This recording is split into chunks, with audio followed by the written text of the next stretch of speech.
Assalamualaikum dan selamat malam. Waalaikumsalam. Sebelum saya mulakan soalan temuduga untuk hari ini, sila perkenalkan diri anda. Nama saya Nur Azimah binti Mustamin. Saya merupakan pendidik di Tabika Kemas dan berpengalaman selama setahun.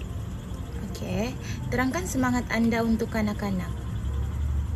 Semangat saya datang dari keinginan untuk melihat kanak-kanak berkembang dan belajar sesuatu yang baru setiap hari. Saya percaya setiap kanak-kanak adalah unik dan mempunyai potensi tersendiri. Melihat mereka tersenyum, mencuba benda baru dan membina keyakinan diri adalah perkara yang paling memotivasikan saya. Seterusnya, mengapa anda memilih untuk meneruskan kerjaya sebagai pengarah pusat penjagaan kanak-kanak? Saya memilih kerjaya ini kerana saya ingin menjadi sebahagian daripada perjalanan awal kehidupan kanak-kanak. Saya mahu memberikan mereka permulaan yang positif dan membina, bukan sahaja dari segi akademik, tetapi juga dalam pembentukan nilai dan keyakinan diri. Apa yang paling anda sukai tentang menjadi pengarah pusat penjagaan kanak-kanak?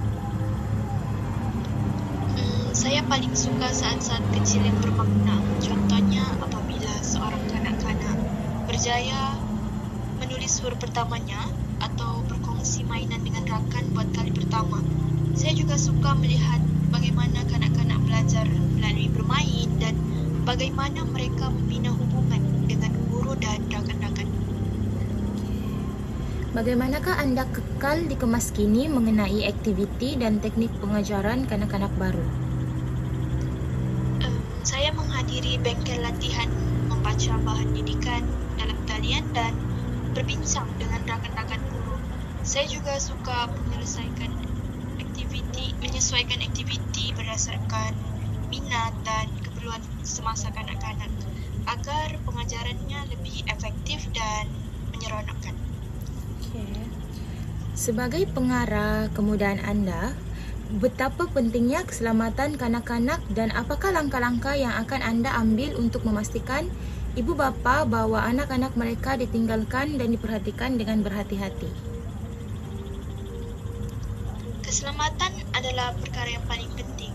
Saya sentiasa memastikan keselamatan khususnya di bilik darjah supaya sentiasa bersih dan selamat. Sebelum memulakan aktiviti, saya akan memastikan semua bahan sesuai dan tidak berbahaya.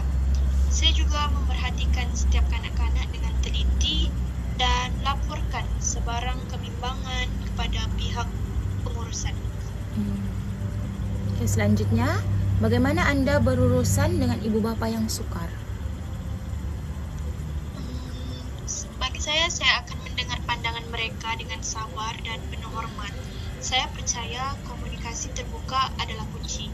Jika berlaku salah faham, saya akan jelaskan dengan fakta dan cuba cari jalan penyelesaian bersama. Matlamat saya ialah bekerja sama dengan baik demi kebaikan mereka. Okay. Bagaimanakah anda menggalakkan ibu bapa dan keluarga untuk terlibat dalam aktiviti atau program dengan anak-anak? Saya suka menjemput ibu bapa untuk menyertai aktiviti seperti bacaan cerita, hari tema atau sambutan perayaan. Saya juga suka berkongsi perkembangan anak mereka melalui buku komunikasi atau aplikasi khas agar mereka sentiasa tahu apa yang dipelajari kanak-kanak. Okay, seterusnya, beritahu saya bagaimana anda mengatur, merancang dan mengutamakan kerja anda. Sebagai guru, saya mengatur kerja dengan merujuk kepada RPT dan menyusun RPH lebih awal agar pengajaran berjalan dengan lebih lancar. Saya buat senarai tugasan harian dan utamakan kerja mengikut keperluan. Sebagai contohnya, menyiapkan bahan pengajaran dan memulai tugasan murid.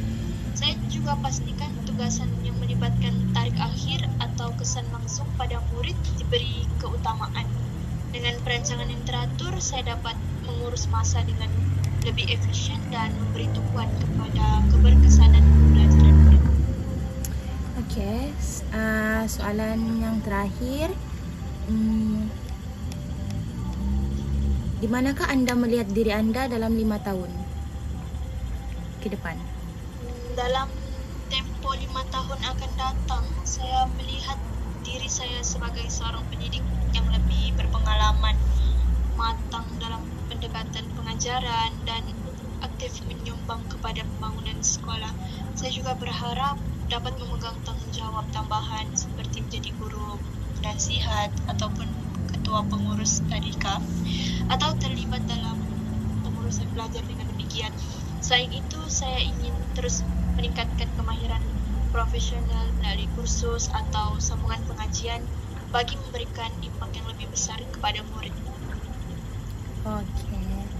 Terima kasih cikgu kerana telah meluangkan masa untuk menjawab soalan-soalan saya. Sama-sama. Okey.